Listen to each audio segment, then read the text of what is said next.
Il y a un an aujourd'hui, George Floyd périssait sous le genou d'un policier de Minneapolis. Ce meurtre, on le sait, aura permis de braquer les projecteurs sur les injustices que subissent les Afro-Américains aux États-Unis. Dans un instant, j'en discute avec Ketia Peters, mais d'abord le reportage d'Annick Béraud à Minneapolis. Washington ouvre grand les bras à la famille de George Floyd. Solidarité et empathie sont au rendez-vous. En attendant la très souhaitée réforme législative qui vise à lutter contre les violences policières et qui porte le nom de celui qui fut un frère, un père. C'est important d'agir parce que, comme tu le dis, Gianna, il va faire quoi ton papa? Changer le monde, répond la fillette. Ce projet de loi prévoit, entre autres, d'interdire aux policiers de faire des prises d'étranglement et de revoir l'immunité partielle accordée aux agents s'ils sont poursuivis au civil. Le projet, déjà adopté à la Chambre des représentants, est en négociation au Sénat. Mieux vaut une loi qui est du mordant qu'un geste symbolique, lance cette cousine de George Floyd. Car depuis sa mort, des dizaines d'Afro-Américains ont été tués aux mains de la police, ici et ailleurs au pays.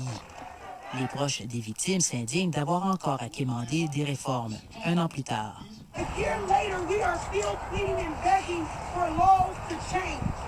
Pas question donc de relâcher la pression. Au Minnesota, les militants réclament plusieurs lois. Par exemple, pour avoir le droit de visionner les films des caméras corporelles des policiers. Pour comprendre ce qui s'est passé, question d'imputabilité, dit-il. Cette militante assure que depuis un an, le mouvement Black Lives Matter est galvanisé. The movement for Black Lives, I think, is energized. À coup de mobilisation et de coalition entre les organisations établies comme la sienne et les plus nouvelles, ce qui permet au mouvement de se faire entendre dans le dialogue sur les politiques publiques, à son avis. De nombreux Américains, connus ou anonymes, se sont agenouillés pendant presque 10 minutes pour rendre hommage à George Floyd. Un temps de réflexion sur le chemin parcouru, sur les batailles à livrer, comme les appels à réduire le financement de la police, une proposition controversée au moment où la violence est en recrudescence au pays. Ici Annick Béraud, Radio-Canada, Minneapolis. Voilà, pour réagir à ce triste anniversaire, je joins la directrice générale de l'organisme Nord-Sud Développement Racines et Culture Canada, Ketia Peters. Bonsoir. Bonsoir, Daniel. On s'était parlé dans les jours qui ont suivi la mort de George Floyd l'an dernier. Je me souviens d'une entrevue, vous étiez très ému. Aujourd'hui, pour vous, c'est important qu'on souligne encore ce triste anniversaire? Absolument, parce que ce qui est important de savoir, c'est que malgré que c'est une journée très triste et très sombre, mais on espère que la vie de George Floyd n'est pas partie en vain. Parce que la communauté a fait beaucoup de travail. Certains corps policiers aussi ont fait beaucoup de travail. Alors, d'après moi, c'est vraiment l'événement qui a vraiment réveillé, je pense, notre population, notre société.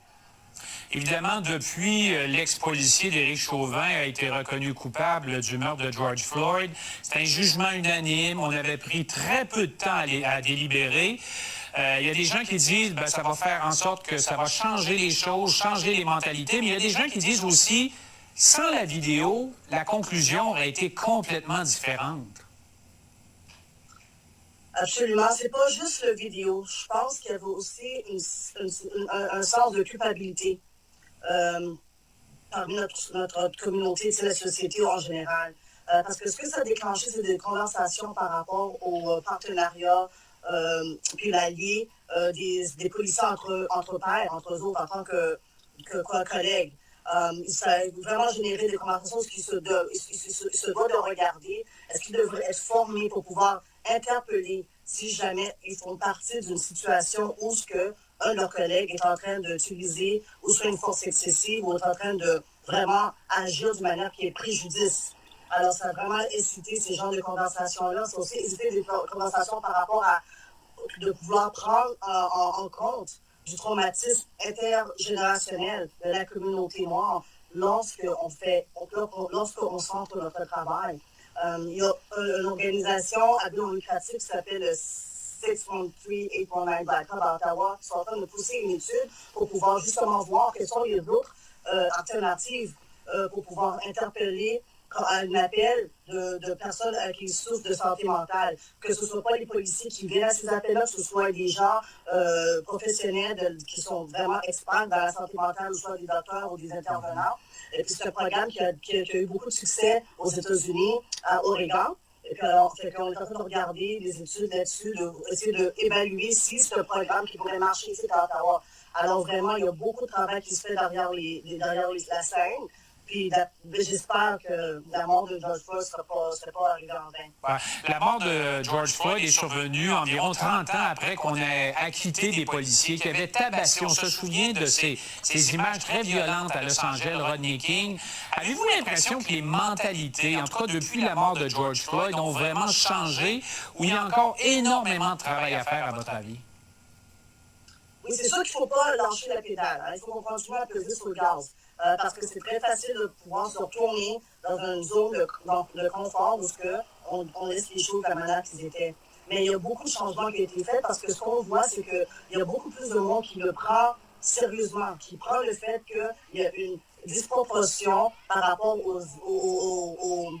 ce qui arrive aux gens des communautés noires et autochtones quand ils ont une intervention avec les policiers. Il y a des gens qui commencent à le prendre plus sérieusement, puis c'est pas juste la communauté autochtone, la communauté noire, il y a la communauté blanche, puis les autres communautés aussi. Alors c'est ça la différence cette fois-ci. Ce qu'on voit, c'est que les gens ils ont beaucoup plus de sympathie, ils sont beaucoup plus prêts à être des alliés, mais des alliés actifs, pas des alliés seulement qui vont juste donner des beaux paroles, des belles paroles, un beau message. On voit vraiment des organismes d'autres communautés qui donnent du subvention pour certains programmes, qui sont des alliés actifs. Fait que j'ai beaucoup d'espoir, moi, personnellement, dans toutes les années que j'ai fait ce travail-là, ça fait presque une douzaine ou une quinzaine d'années, je n'ai jamais vu autant de progrès en si peu de temps. Mais en même temps, vous avez dit, vous savez, le racisme, c'est pas seulement la violence, la brutalité policière, c'est aussi, je me souviens de l'exemple que vous avez donné, vous avez dit, c'est aussi quand on fait appeler un ami pour obtenir un logement parce qu'on a peur de faire reconnaître son accent et ne pas l'obtenir. Dans tout le système canadien et européen, le système de racisme systémique, il existe partout. Il faut vraiment se rappeler puis se rendre compte de l'historique. Okay? Notre société a été construite sur le dos des esclaves noirs, sur le dos le territoire a été volé des personnes de Première Nation.